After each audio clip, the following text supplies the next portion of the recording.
Want to bring in retired Brigadier General John Teichert with us once again, a busy man here on News Nation and with us here on the Hill last several days or so. Always nice to see you, sir. Thank you. Great to be here, Blake. So let's take the president's post at face value. The president basically announcing this quote-unquote complete and total ceasefire. Can we go to Fordo? That was the main nuclear site in Iran. And I want to start with the before and after images, okay? Because if Iran indeed and Israel have agreed to this, those are them, General. You can see the before and after. It's actually up here on the screen now. And it gets to the question of how badly damaged is Iran that they would actually agree to this? Blake, I think based on the president making this decision and this announcement, that he is confident that the strikes from Saturday night were absolutely effective. And that means that at Natanz and Fordo, that those deeply buried centrifuges are eliminated. Okay. And at Esfahan, any enriched uranium has also been eliminated. And so that plays into both our desire to end the war and see a ceasefire on terms that are beneficial to us and Iran as well. So that was one of the questions, right? Which is when will we know how damaged these actually are or are not?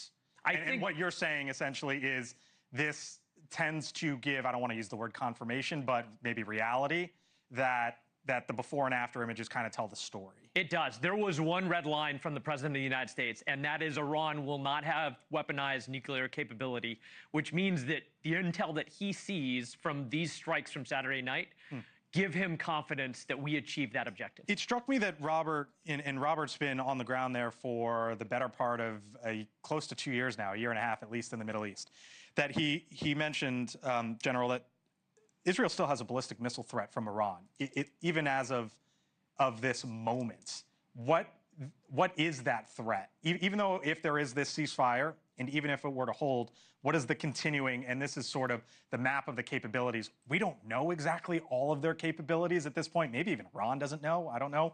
But what is the sort of ballistic missile threat right now as it relates to Israel firing upon Iran or to any of our troops in the region? I think the expectation is that Iran started with about 2,500 ballistic missiles. They fired 500 at Israel. Potentially 1,000 or so have been eliminated by Israeli Air Force strikes, which means they have 25, 30% of their original fleet remaining. That is substantial. That's a threat to these areas in this target region, but it does demonstrate a bit of decimation of their offensive capability that's going to take a long time to build back. We started the afternoon, at least, with the story of Iran firing at a U.S. military base in Doha, Qatar.